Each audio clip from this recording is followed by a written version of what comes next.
नमस्कार दोस्तों, आज की कहानी बहू घर का काम करे तो लक्ष्मी, बीमार हो जाए तो बोझ बन जाती है। आशा है आप सबको हमारी आज की कहानी पसंद आएगी।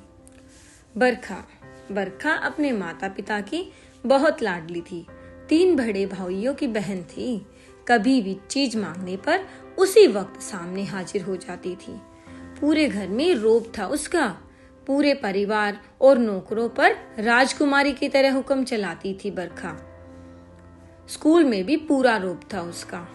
बड़े घर की लाडली बेटी जो थी वह, ऐसे ही उसने कॉलेज में दाखिला लिया।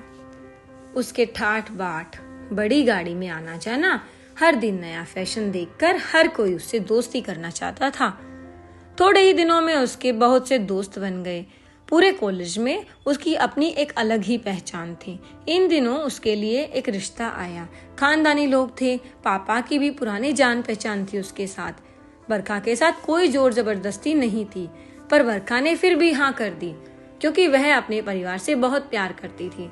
वह जानती थी कि वह लोग उसका अच्छा ही सोचेंगे। लड़के का नाम था पंकज। पंकज काफी पढ़ा लिखा और समझदार लड़का था। ससुराल वाले भी बहुत अच्छे थे। ससुराल में बरखा की जगह वैसी ही थी जैसी मायके में। कोई भी कार्य बरखा के सलाह के बिना नहीं होता था। सबकी लाडली बहू बन गई थी वह। फिर उसके घर एक बेटे का जन्म हुआ। मोहित बरखा को जान से प्यारा था। पोता पाकर ससुराल वाले तो फूले नहीं समाते थे। बरखा कभी कभी सोचती कि उसकी किस्मत कितनी अच्छी है। उसका हर अपना उसे कितना प्यार करता है। चाहे जीवन में कैसा भी समय आए, मेरे अपने हमेशा मेरे साथ हैं। मैं कभी अकेली नहीं हो सकती। कितनी खुशकिस्मत हूँ मैं। पर शायद बरखा की खुशियों को उसकी ही नजर लग गई थी। एक दिन वह मायके जाने की जिद कर बैठी। पंकज को भी बहुत काम था, लेकिन वह फिर भी उसे ले गया। रास्ते में उनकी गाड़ी अन्य गाड़ी से टकरा गई। बरखा, पंकज और मोहित बहुत बुरी तरह से जख्मी हो गए। काफी दिनों के इलाज के बाद पंकज और मोहित तो ठीक हो गए, लेकिन बरखा पूरी तरह ठीक ना हो पाई। सर पर चोट लगने के कारण वह अपनी आंखों की रोशनी खो बैठी।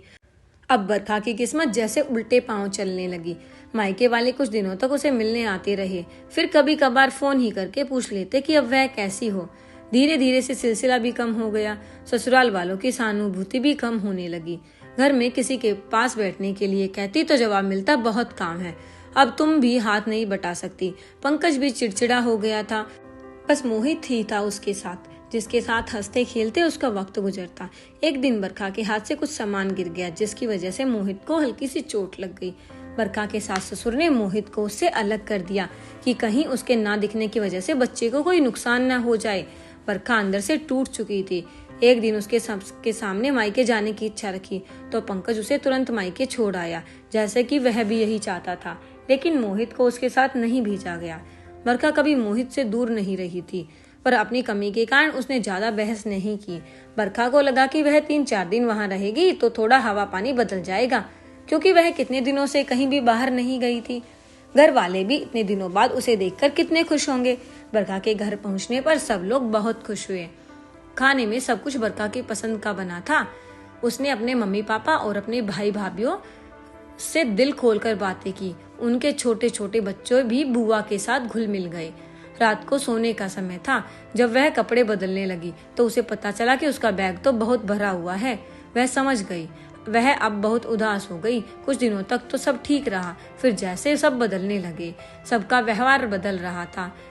सब लोग घूम फिरा कर पूछते लगे कि पंकज कब आ रहा है उसे लेने।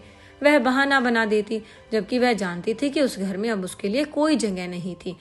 बरखा से चलते वक्त कुछ न कुछ नुकसान हो जाता। थोड़ी बहुत टोका टोकी उसे सुनाई देती, वह टाल देती। एक दिन उसके हाथों से लगकर कीमती फूलदान टूट गया। छोटी भाभी ने बहुत हंगामा किया। बरखा के माता पिता रोज के झमेले से तंग आ गए थे। उन्होंने पंकज को फोन खुद कर दिया। पंकज बरखा को अपने घर ले गया। बरखा को अपने परिवार वालों से ये उम्मीद ना थी। जिस बरखा के कहे बिना घर में एक पत्ता भी नहीं हिलता, उसमें अब वह बोझ बन चुकी थी। पंकज के साथ ससुराल आते वक्त वह बहुत खुश थी, क्योंकि वह अपने घर जा रही थी, अपने जिगर के टुकड़े मोहित के पास।